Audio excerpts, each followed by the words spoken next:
Hello, everybody. Welcome into the NBA front office show, the NBA world. It keeps on turning. We've got a lot to dive into today. More injuries, a little bit of trade buzz, too, that we're going to start with. Trade buzz specifically. I impress myself. Joined by Keith Smith, as always. I'm Trevor Lane. Keith, how are you doing? I'm good, man. It's we're kind of in the dog days of the season now. Yeah. The month of March, so like a lot of weird stuff happens in March, and you got some teams that are just you can tell they're kind of done, and then there's other teams that are really pushing for playoff positioning and whatnot. But it's we're down the stretch run. Like it's crazy. We have basically like 5 weeks to go in the regular season, and that's it. It's absolutely amazing. I was gushing about how great this time of year actually is over on the basketball bulletin yesterday. And you're right. I'm trying to convince fans, like, no, you need to pay attention. There's really exciting things going on. But you could also tell where a lot of teams are like, okay, let's hit the fast forward button. Let's get to the playoffs already. Yeah. Even a few of the teams that are actually like jockeying for positioning right now, they're kind of like, we don't care, just get us there. Let's start the playoffs. Yeah, I think maybe one of the other than like how much better offense is now in a kind of grander scheme thing, I think playoff positioning, meaning seeding, being kind of devalued is maybe one of the bigger changes I can remember in like the NBA Mm-hmm. since the time I've been watching, which is really started in full in like the late 80s. It is I I feel like teams care less about seeding now than they really kind of ever have. It's more about are we healthy and then what's a potential path. Like I don't think they Right. worry too much about seeding and all that stuff. So that's just you kind of get it right. It does feel like we devalue the regular season a little bit with this, but it also seems like sometimes it does come back to eventually bite teams as well if they don't play through properly. So we'll Clippers. see. Yeah, the Clippers load managing all those games, and then they finally said, "Oh, okay, we're not going to do this anymore because this is actually hurting us." And the NBA said, "Thank you." Adam Silver threw his hands up in the air. But this is it's a I think it's a fun time of year because teams are jockeying for positioning. But I do think that like I'm Keith, I'm so stressed about Lakers Kings tonight, and how big of a game that is. I don't think the players are as stressed. Anthony Davis just the other day said we don't care what seed we're in. We know we can be just fine come playoff time regardless, and all of that. Me, I'm living and dying with every game, every move up and down in the standings. So it's a lot of fun for me. It's stressful, but it's a lot of fun to keep an eye on everything. But a lot of the teams, yes, they are looking forward to the playoffs. I think you're right. I think that seed doesn't matter quite as much. I think opponent does. I think teams care more about opponent than they would rather finish 3 or 4 and have a preferable opponent rather than finish 2 and have a worse off opponent or whatever it may be. I think that's something that matters a lot to them. And then, of course, health being the other thing that matters most. It's kind of like what we're hearing now more and more over the last probably 5, 6 years now in the draft. Agents now care more about landing spot Yeah. than draft slot. They care more about where a guy lands rather than actually what spot they get picked at. And you can see that again, that same kind of dynamic in playoff positioning. Teams care more about who it is they're playing and what their path is than what the actual order is. Yeah, and I came up with Bronny James. Rich Yeah. Paul came out on the record and said, I'm not as concerned about where he may go in the draft as far as which draft pick. I'm more concerned about where as far as what team he may end up with. That's what their concern is, whether he comes out or not, and then how they try to, as much as you can, manipulate draft landing spot and all that stuff. So yeah, it's definitely true, and I think part of that is home court advantage has been lessened over the years. It's no longer this crazy thing to go play on the road. There's probably only I would say maybe 5, 6 places in the league that are true dominant home court advantages now, and that's just something else that's changed. It's these guys now they grow up playing so many of these high level AAU tournaments and high school tournaments and everything Mhm. else where they're on the road. And then the ones that go to college, they're playing in big college road games and they're not phased by it. And then never mind the guys who come from Europe, like they're over there getting flare shot at them when they're like 15 years old. Right. So they're Playing ready against to, grown men. yeah, exactly. So those guys aren't going to be phased by going into an arena where they get loud for the t-shirt toss. So yeah, I definitely think there is something to that. I will say though, to your whole like you're stressed about the Lakers, like dude, Celtics fans, like they're like now it's like the 11 game win streak, which by the way was the most dominant 11 game stretch any team has ever had in NBA history. The loss last night, everybody's like, whatever. Like, who cares about that win streak? Like, it's the What have you done season for me sucks. lately? They stink. Like, yeah, it's just Oh it's man. crazy, and you're getting all. It's not that they lost; it's how they lost, and and again they blew a big lead and stunk in the clutch, and this happens all the time, and it's like they've lost 13 games all year. Like, it certainly is not happening all the time, but yeah. So I mean, I get it. Like people are this. It's that time of year where but I think we're all collectively ready for the playoffs. So it's like these games feel like they are bigger and mean more, even if necessarily they're it's still a regular season game. Like let's not lose sight of things here a little bit. But It's that's funny, Keith. You mentioned that, and we're going to get into the the trade young news here in just a moment. That was accidental there. But it's funny you mentioned that because yes, we react to everything. You can be on a great stretch and you lose one game and the sky is falling. Conversely, you could be on a terrible stretch, you win a game, and people will get excited. Now you do still get people saying don't overreact to this is just sure. one game, but Yeah. we do ride that roller coaster all season long. It's just like Yep. Heat fans getting upset with Eric Spoelstra. Yeah. Like he's the best coach in the league. Yeah. You want to let him get 11 game win streak of the Celtics, and the sky's falling if you lose one game. Yep. Heat fans getting upset with Eric Spoelstra. Like I mean, it's the nature of fandom, and it's why we love it too. It's the passion, it's the Absolutely. Yeah. investment, the emotion, all of it. Yep. I'll take that over a fan base that says whatever. Meh. I don't care at Yes, all anymore. 100%. A angry fan base is way better than an apathetic one. An For sure. apathetic one, that's when you've lost. Like, trust me, I've seen a few here in Orlando Mm. where it's just like we just don't care. Like, and Yeah, it's not even like I don't care in a mad way. It's literally like I do not care. I have no yeah. interest in that. And when that happens, that's when you're sunk. So yeah, I hear you. All right, let's talk a little bit about this. Trae Young says he would like to stay with the Hawks, says he's always envisioned winning and he's envisioned doing it in Atlanta. Um, I don't think this means a lot as far as he could have come out and said, well, I'd prefer, or he could have done I'll try to win for whoever wants me, or Sure. given that kind of response. So at least it was a positive for Atlanta that he's saying he wants to be there. But saying that right now in March also doesn't mean that we're not going to hear a ton of trade chatter come, especially June. This will really pick up again, I think.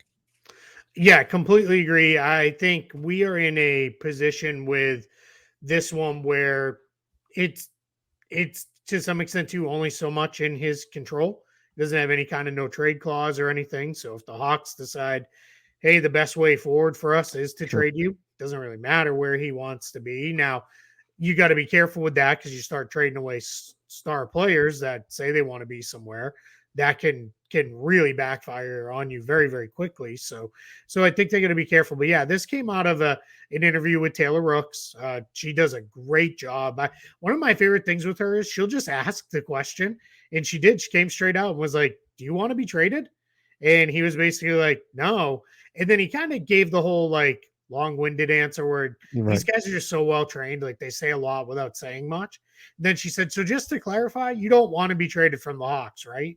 And he was like, "No, like, yeah, I want to stay here. This is where I want to be. I want to win here." So we're gonna see. I mean, the good news for the Hawks, if there's good news with him being out, you at least get a little bit of a sense of like what could life look like without Yeah. him. If we're not a Trae Young centric offense, it hasn't been great, since he's gone down. They're playing about 500 ball. I think they're actually this year 5-5 when he's missed games. So 500 ball, a little bit better than they were prior when he was playing when they're under 500. So I don't know. I don't think him saying this is going to stop the trade rumors by any means. No. So we'll see where it goes.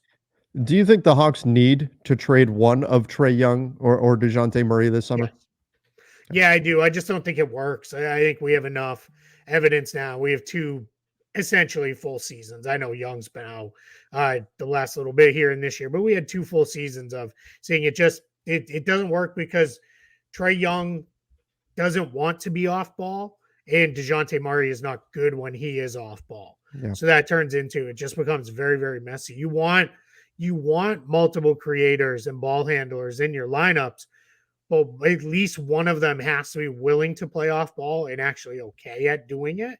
Because otherwise, that's where you're going to get yourself into trouble. And it's not like they're so loaded with other talent that you can mask the other guy. That's where it becomes a problem. So I do think one of the two will go. I think it's probably more likely it's DeJounte Murray. I just think I'm going to guess we're going to get a DeJounte Murray trade, and then it's going to come out that this was really close at the trade deadline. Teams had multiple talks and just couldn't get Yeah. over the hump for whatever reason then, and it was just easier to do now, and that's where it goes. But I don't know, maybe DeJounte Murray plays really well, leads them on a little run here at the end of the year, and they do say maybe we need to pivot. But I think it's Murray. Give it one more shot, whatever you get for Murray, rebuild around Trae Young as best you can and move it forward that way. And one of the names I'm looking at for Atlanta, they've got some interesting pieces in Atlanta, some guys who fit better than others. But I'm looking at Clint Capella as potentially a contract that could wind up being packaged together in a bigger deal with DeJounte Murray, $22 million expiring. It wouldn't shock me at all to see him wind up going as well as Atlanta looks to kind of remake things on the fly. Expiring money is going to have huge value, especially to teams that are maybe up and close to the tax aprons. Because if you could get a guy like Capella who can come in, like I'm not saying they'd be able to do a trade like this, but if it was the Clippers, say, you could get Capella come in, he can actually play a role there with them and play some center minutes along with Zubac. And then you just kind of, then he expires after the season and you move on to kind of piecing it together however you do it or something like that. Or even the Warriors, right? Maybe the Warriors could get in a position where, Sure. hey, Capella makes sense for us. Let's try to get this done and go that direction. And they go. So that expiring money is going to have huge value as teams try to clean up their books here over the next coming off season plus. So really between this off season and into the trade deadline. All right, this season we saw the NBA All-Star Weekend, All-Star Saturday Night spice things up with a video floor.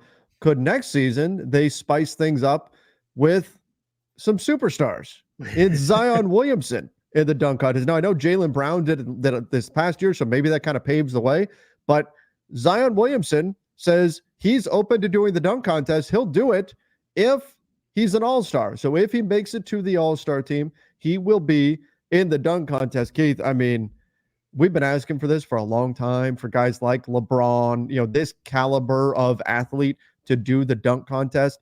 If Zion Williamson does the dunk contest, I can all but guarantee it will be a record high in ratings. People will tune in to see this. Doesn't mean it's going to be a great contest, but boy, would the NBA appreciate Zion going ahead and doing the dunk contest and kind of bringing that back into fashion. I also will believe it when I see it. Yeah, Zion has already been an all-star twice in his career. The first time he was an all-star, he did play. If we remember, he ended up starting in that game. He was a replacement starter, I think, for Joel Embiid. And that was the season right after the COVID year. We remember we still had guys like every week out with positive tests. I think Joel Embiid missed the All-Star game because of it, and Zion ended up starting in his place. The second time he was an all-star, he missed the entire weekend. So I'm not going to completely say, okay, sure, I believe he'll do it. I'm also not going to completely rule it out because he's probably had some reasons for not doing it. But I don't know. I'll believe it when I see it with this one. Yeah, that's fair. The guys more often than not wind up avoiding it, but still good news to hear that he is open to doing it, and hopefully he sticks to it because that would be a lot of fun. Let's stay healthy and get to the All-Star game. Let's get there. And he's been pretty healthy this year. I think 51 out of 60 something games so far this year. That's pretty good. The Pels will take that. All right. Speaking of injuries and staying healthy, Tyrese Maxey in concussion protocol. Oh my gosh. The 76ers, you're already dealing with no Joel Embiid. Now Tyrese Maxey is in concussion protocol. That is a tough blow for them. Again, that's one of the races that we've been highlighting, is that kind of middle tier in the Eastern Conference that Philadelphia is right in the midst of. Tyrese Maxey, look, concussions are tricky, both in terms of just you don't know how long a guy's going to be out, but also because you can't always look at how hard did a guy get hit and equate that to how long a player is going to be out. You just never know how your brain reacts, and so we don't know how long he's going to be out and how long they'll be without him. But this is tough. This is a 76ers team that is once again clinging to the notion that just get us healthy for the playoffs, and then we'll see what we can do, because who knows where they're actually going to wind up in the standings with no Joel Embiid and now no Tyrese Maxey as well. Yeah, and I'll start with the Maxey part. He actually got hurt on Sunday. He drove, I think he drove, but if he didn't, maybe he was kind of crashing in there late or whatever it was. He got knocked to the floor. He hit his head on the floor. He left. He went through the concussion testing, returned to the game as they beat the Mavericks, and for a pretty big win for the Sixers. And then he was reportedly okay. Like everything was good. Mm-hmm. And then before their game the other night, he that morning started feeling sick and nauseous, and sounds like had all the kind of traditional concussion symptoms. That's the other thing with concussions. You can be perfectly okay, and then a day or two later, all of a sudden it pops back up again, and you're in trouble. So here we are. We don't know. Like you said, we don't know. Some guys are back within a couple of days. Some guys are weeks. We'll see with Tyrese Maxey and how long it takes to return. I love that you pulled up the playoff race, because this was going to be my second point. Look who is now sitting in fourth place in the playoff race in the East. The Orlando Magic. That could. Four straight wins, 8-2 in their last 10, playing as good a basketball as anybody in the conference right now, and they're moving up, and they're also sneaky, pretty healthy compared to a lot of these other teams. They got into it because we've got another injury update coming for another one of these teams. But that's going to be 4 through 8 is going to be a incredible battle to watch over the next month. Yeah, Orlando also has the easiest schedule remaining in the NBA, so that is certainly something that helps them as well. But I mean, you look here, there it is. Philadelphia has now dropped into the play-in. They currently occupy the 7th seed, one spot below the Miami Heat, although they are tied. Obviously, there's a tiebreaker coming into effect there, but they are right now one spot below Miami. So for now, the 76ers are in the play-in, and Orlando making moves up in the standings. It'll be really interesting to see how this all plays out. Like you said, this is most of the focal point in the East right now. It's in the middle, and then the race between the Cavs and the Bucks for the 2 seed, just half a game separating them. That's most of the intrigue in the Eastern Conference right now. So we'll be keeping a close eye on all those teams. And then they're cut off a little bit by our banner at the bottom, but the race between the Wizards and the Pistons, the pillow fight, if you will, for the top lottery odds in the NBA, because it is definitely 100% down to those two, barring them ripping off incredible win streaks here over the next 20 games or so. And I'm gonna go out on a very limb I feel pretty secure in, and saying that's not going to happen. I'm curious here. I got to pull up their schedule to see. Do they happen to play each other? Yes, at least once. Yeah, there it is right there. Friday, March 29th. Do you know the significance of that game? Friday, March 29th, the significance of it, besides from being potentially the decider? So if the Wizards, who are currently, I believe, on a 15-game losing streak, if they lose all of those games, they would play Detroit, and Detroit would have a chance to hand off their record for longest losing streak to the Pistons by then, or to the Wizards at that point. Now, Washington, I knew they had a couple winnable ones in there before then, because they've got the Charlotte game, Memphis. And then they've got a Memphis and Toronto, I believe. Okay. Yeah. So we'll see, but that's the significance. Shout out to Rob Perez, Worldwide Wob, on that one for unearthing that the other night. that if the Wizards Man, lose all their games too, that would be to break the record the Pistons set earlier this season. that would make a random Friday night at Oh, the end of I'm March all over it. that much more interesting Yeah. if that winds up being the case. I mean, I was And I watching those apologize to Pistons. Wizards fans for rooting for this, but I'm rooting for this to happen. Yes. I was watching those Pistons games with like, come on, you got to win. Like, Right. break the streak. And like, there's no chance I won't be watching that game. Like, I'll be all over that one. Yeah, for sure. All right. Let's get into a few injuries. You mentioned the Miami Heat, who right now are also in the thick of things. They lose Josh Richardson to a dislocated shoulder. Surgery will end his season. So again, going back to our standings here, Miami, if I can get to it, there we go. Miami currently sitting in the 6th seed, but knotted with the 76ers record-wise, and now they're losing Josh Richardson. They can still win without him, but not ideal for a team that is doing everything they can to try to stay above that play-in line if possible. They just made the move up, and they'd like to stay there, at least the 6th seed or better. Yeah, and this gives a little bit more sense to the Patty Mills signing. Sure. Just another guard to come in if Richardson's going to be out for the year. Was that signing has not happened yet, but it was confirmed they will waive Drew Smith is the plan. He's the guy who was kind of into the bench guy. He was the one who got hurt stepping off the edge of the court in Cleveland. He tore his ACL, and unfortunately he's out for the rest of the year, but he'll get his full pay for this season anyway, and that's where it'll go. So yeah, now we're going to get Patty Mills in there in place. The reports are Josh Richardson. I think Tim Reynolds from the AP is where I saw this. Should be fully recovered and ready to go for the start of next season. But yeah, Miami's down another, and that's their big guard, right? Like that's their other big ball handler that they had, because their other guys are a little smaller, where it'd be Terry Rozier or others. Right. All right, let's jump over to the Raptors. Jakob Poeltl. I don't have to pull up the standings for the Raptors. We know where they're going. Jakob Poeltl has finger surgery on his pinky. Look, the Raptors, just get healthy for next year. Get healthy for next year. That's pretty much it on Jakob Poeltl. They'll be without him, and I don't think they'll be rushing him back anytime soon. Yeah, Poeltl and Scotty Barnes both very unlikely to play, and two guys that are already under long-term contracts. Core rotation guys for the Raptors moving forward. So you're not going to rush either one of them. Get healthy, and we'll see you in the fall. All right, last thing we've got for today: Taj Gibson to the Pistons. I believe it was a 10-day. Is it a 10-day? Yeah. I thought for some reason I was thinking we were past the deadline for 10 days, but no, 10 days can go all the way till there's 10 days left. Right. In the season, 10 days or 3 games, or whatever is greater. Now, New York waived him in time where theoretically, had the Pistons been playoff eligible or heading to the playoffs, he could be a playoff player. I had somebody asking that on our last video, like I forget who it was that it signed. I think it was Patty Mills. It was Patty Mills. Say, wait a minute, why is he playoff eligible? Because he was waived ahead of the deadline. Yeah. And so that meant even if he got signed, the last week of the season, he could still participate in the playoffs. It's when you're waived by, not when you're signed by. But Taj Gibson joins the Pistons. I guess my question, Keith, is why?